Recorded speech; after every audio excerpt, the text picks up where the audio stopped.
Hi there, my name is Jay Hunt from Hunt Creative in Toronto.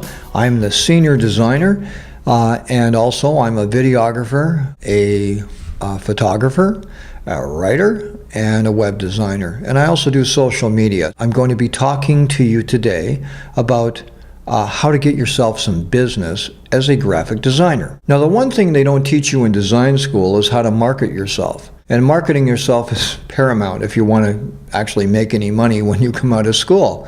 Now, whether you went to school or not doesn't really matter. You're still going to have to market yourself. And that's going to differentiate yourself from all the other graphic designers out there, is how well you do it. Now, one of the best methods to market yourself is to do an email marketing campaign. And that doesn't mean just one time. You have to do it over and over and over again, okay, to a list of people that you really want to talk to. Now, how do you determine that? Well, in your area, wherever you live, there's either a Chamber of Commerce or a Board of Trade. And what you want to do is you want to join those organizations because they have lists of companies that they deal with, which are local to you. And this is where your business or primary business is going to be coming from. All those companies that are registered with either a Chamber of Commerce or a Board of Trade require advertising services, graphic design services, photography, video, and social media and web design services from time to time. If you're out there and you're promoting yourself, your chances of being seen and replied to are much, much greater. So once you've joined those services, right, probably anywhere from $100 to about $500 for the year, they're going to give you a list of all of their members. And those members come with email addresses. So you compile a list of all those email addresses and you formulate a letter.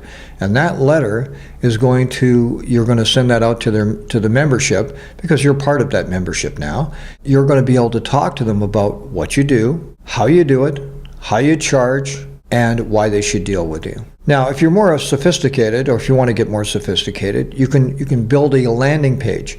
Now, a landing page is usually specific to a single idea. So for an example, if you're a videographer, it's one of the things I do. I don't try to mix things up. In other words, just because I know how to do several disciplines doesn't mean, okay, you can mix things up. You confuse people. Come up with a single idea and focus on a single service so that you don't confuse anybody and everybody knows what you're talking about. So let's say that I want to do a promotion about video. I will use the same list, but I'll make up a landing page. It's a web landing page that gets attached to an email marketing campaign. Now, if you don't know how to do that, okay, there's ways you can learn. But generally speaking, the bulk email landing page will focus on it, like I said, a single idea, like video, and what you can do for that company and how you can make them successful and how you can make them money. Remember to focus on their business, because remember, you're going to be talking to marketing people and CEOs of companies. So you want to talk to them on their level. You want to not brag about what you do so much as, yeah, you may be the greatest thing since sliced bread, but it doesn't really matter. You have to talk to them in a way, okay, that engages them so that they call you. And once you have them on the phone or once you have a meeting with them, you can explain all of the things that you do. And if you want to puff, that's really great. But the point being is, you have to focus on what the client needs and not what you need. By giving the client what they need, you will automatically get what you need. Now, once you've joined an organization and you have a list and you make a landing page and then you do a campaign, you have to do it more than once. You have to do it on a continuous basis, but not too much. You don't want to annoy people, okay? So the idea behind it is, if you have a couple of disciplines, in other words, if you take photography and you're also a graphic designer or you're a web designer or you're a social media expert like this, focus on one of the things that you do and talk about that on this particular campaign. On the next campaign, talk about something else. If you only do graphic design, right, that's great too. Talk about graphic design, but also be able to point them to where they can see samples and references if you have any. And every job that you do, even if it's free, try to get a reference for it, okay, because that makes a big difference when people are looking at you. Now, a lot of graphic designers don't really have a website. Why, I don't know. Some do, some don't. But when you're first starting off, it's very important that you put one up there, because in your website, what you want to do is you want to describe exactly the kind of services that you can supply to someone else rather than talking about yourself. Nobody cares about what you have to talk about for yourself, okay? They'll only care later when you give them what they want. So if I'm going to a website, I want to see that that you know what you're talking about. Now, if you don't have a website, what I suggest is you build one. You're going to have a place that you can display all your samples. And if you don't have any samples, what I suggest is you make some. Even if you don't have a customer, it still shows your creativity. Creativity is very, very important, okay, when people are considering you as a supplier. So what I suggest you do is, whether you have a business or not, or work or not, make some samples so people can see your capabilities. If you have photography, don't forget to put that on the site. If you have video footage, don't forget to put that on your site. And also, don't forget to have or make up a PDF. And your PDF will have all of your experience on it, or where you went to school, and so on and so forth, and maybe a few samples on it as well. And put it as a download so people can download it and take a look when they have some spare time, because not everybody is going to look at your website right away. And sometimes they just want to download something, okay, and consider it later. I've had calls from people 6 to 7 months later who have downloaded a PDF from my site. So it works in mysterious ways. Marketing yourself is the most important aspect of being a graphic designer, because business is not going to walk in the door for you automatically. It just never does.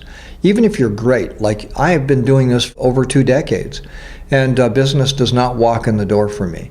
I still have to go out and actively seek it, and I still have to stay in touch with customers that I have. So I don't want to annoy them, but what I do is if it's slow, I learn new skills. But it has to be in keeping with what the market might need. And therefore, okay, if you're always thinking ahead, you'll always have work. You can work and do things for free. Just don't charge a little bit of money for it. The reason is because you cheapen yourself and you also cheapen the industry. You don't want to do that. If you want to give somebody a freebie, give them a freebie, because maybe it's good for your portfolio.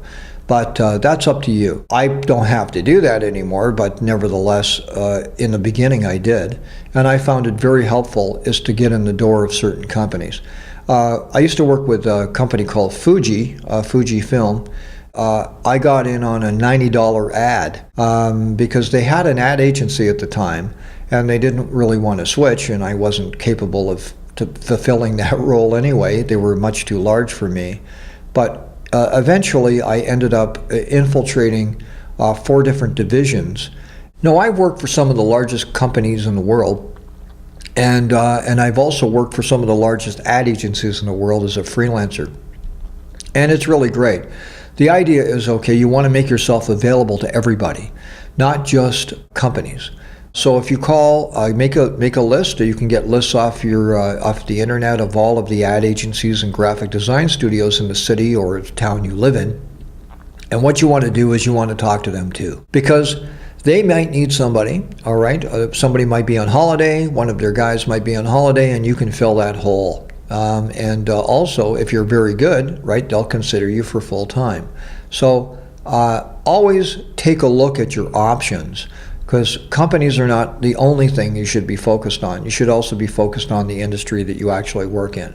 The better you are at something, okay, the more people want you. But one of the problems that I have these days is because I can run a company, most other companies don't want me because I'm a threat. I go out and get my business directly from corporations.